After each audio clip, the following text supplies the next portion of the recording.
and welcome back. So last time we were talking about Joseph in Egypt, or how Joseph ended up coming to Egypt, and his family came and with him to the finest part of the land, and that was Goshen. So it was a very happy story, and this ends Genesis. Genesis ends with Joseph's family in Egypt. And we're going to open today in Exodus 1, which is a different story.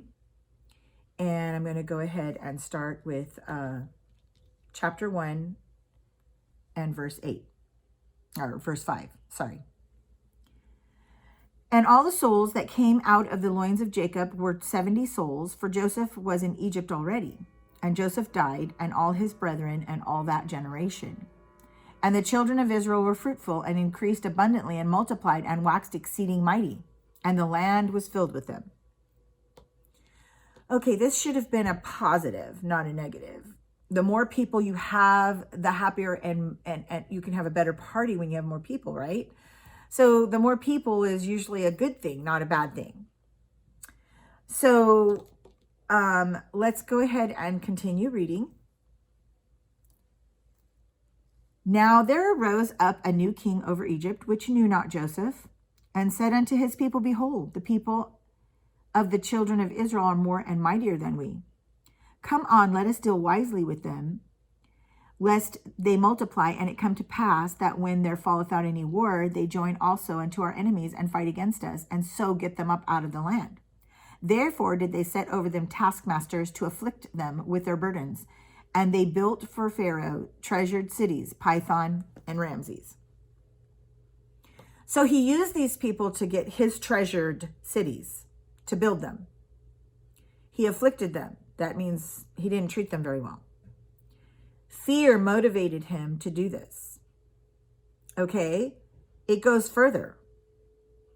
Now, the next step he takes is he's telling the midwives to go ahead and kill. If there's a boy baby, then you're going to kill it. But if it's a girl baby, you can let her live. So let's see how they react, how the midwives react to this. Let's continue reading. And the king of Egypt called for the midwives and said unto them, Why have you done this thing, and have saved the men children alive? And the midwives said unto the Pharaoh, Because the Hebrew women are not as the Egyptian women, for they are lively and are delivered ere the midwives come in unto them. Therefore God dealt well with the midwives, and the people multiplied and waxed very mighty. And it came to pass, because the midwives feared God, that he made them houses. And Pharaoh charged all his people, saying, Every son that is born shall be cast into the river, and every daughter you shall save alive. Okay, because it didn't work with the midwives, first of all, they disobeyed their leadership. And according to the Bible, we're supposed to obey them that have the rule over us. Well, let me show you how God blessed them in this situation. So this is a one-off. This is where the leadership that they were supposed to obey disobeyed their leadership. So when this leadership disobeys that leadership, then this leadership is no longer valid to be leaders over this. So you can bypass and go to the leadership, which was God, above them. At no time should you be demanded to take a life. That is not our place. We didn't give life, and it is never our right to take it. That is the facts. So they disobeyed and they got houses. So now, because that didn't work, he's telling the people to kill their own children. Lovely. I wouldn't want to live in this day. Okay, let's go ahead and keep reading.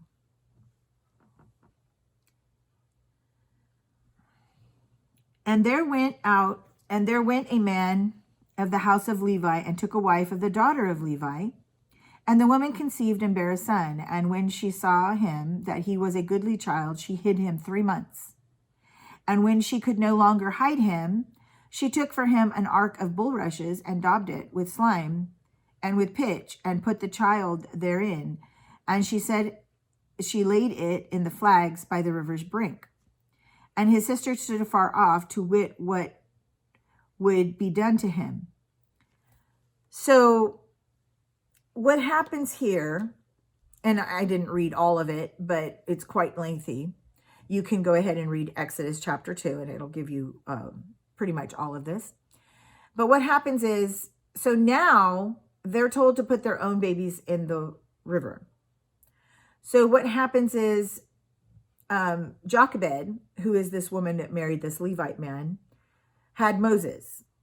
And she hid him 3 months, the Bible says. Then she put him in a little boat and put him into the Nile where there were crocodiles. The sister was following the boat to see what would happen and ended up asking Pharaoh's daughter, because pretty much most people know the story, that Pharaoh's daughter found the basket in the water and found it was a child and wanted to keep the child because he was so cute. The Bible says it was a goodly child. And he probably started crying. God has his way of protecting. So Miriam says, would you like me to go get a nursemaid? And she says, yes, go ahead and I will give her wages. So Miriam ran to get her mother. So by the end of the day, Jochebed gets her baby back and gets paid to feed him. That's God's economy. Okay. So later, she had to give Moses back for the bigger crocodiles of the palace scene. Party, education, all of these things that the world thinks are so great and grand and beautiful and can change you and warp you into even somebody you don't even recognize. She had to give him up to greater crocodiles. So the Bible tells us, though, that Moses chose rather to suffer the afflictions of God's people than to enjoy the pleasures of sin for a season. And that is in Hebrews 11:25. You can read it for yourself. So we're going to continue this story. What happens is, or what I'm going to explain to you is, there are 3 40-year periods in Moses' life. So at the age of 40, he ends up killing an Egyptian who was beating a Hebrew. They were fighting, and he broke up the fight and ended up killing the Egyptian. A few days later, he ends up fighting or trying to break up a fight between 2 Hebrew men. And the one Hebrew says, what are you going to do? Kill me like you did that Egyptian? And he knew that the thing was known, so he took off for the backside of the desert. This starts his second 40-year period. So I'm going to read a little bit of that. Now Moses kept the flock of Jethro, his father-in-law, the priest of Midian, and he led the flock to the backside of the desert, and it came to the mountain of God, even to Horeb. And the angel of the Lord appeared unto him in a flame of fire out of the midst of a bush. And he looked, and behold, the bush burned with fire, and the bush was not consumed. And Moses said, I will now turn aside to see this great sight, why the bush is not burned. And when the Lord saw that he turned aside to see, God called unto him out of the midst of the bush and said, Moses, Moses. And he said, Here I am. And he said, Draw not nigh hither. Put off thy shoes from off thy feet, for the place whereon thou standest is holy ground. Moreover, he said, I am the God of thy father, the God of Abraham, the God of Isaac, and the God of Jacob. And Moses hid his face, for he was afraid to look upon God. And the Lord said, I have surely seen the affliction of my people, which are in Egypt, and have heard their cry by reason of their taskmasters, for I know their sorrows. And I am come down to deliver them out of the hand of the Egyptians, and to bring them up out of the land unto a good land, and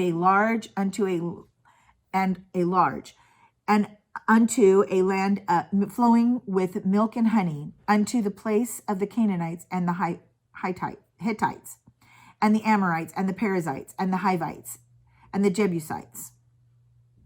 Now therefore, behold, the cry of the children of Israel is come unto me, and I have also seen the oppression wherewith the Egyptians oppress them. Come now, therefore, and I will send thee unto Pharaoh, that thou mayest bring forth my people the children of Israel out of Egypt. And Moses said unto God, Who am I, that I should go unto Pharaoh, and that I should bring forth the children of Israel out of Egypt? And he said, Certainly I will be with thee, and this shall be a token unto thee that I have sent thee. When thou hast brought forth the people of Egypt out of Egypt, ye shall serve God upon this mountain. And Moses said unto God, Behold, when I come unto the children of Israel, and shall say unto them, the God of your fathers hath sent me unto you, and they shall say to me, What is his name? What shall I say to them? And God said unto Moses, I am that I am. And he said, Thus thou shalt say to the children of Israel, I am hath sent me unto you. I love this. Moses is 80 years old when this happens. He has fled to the backside of the desert and met Jethro, who had, I believe, 12 daughters. He had several daughters, quite a few. And he married one of them.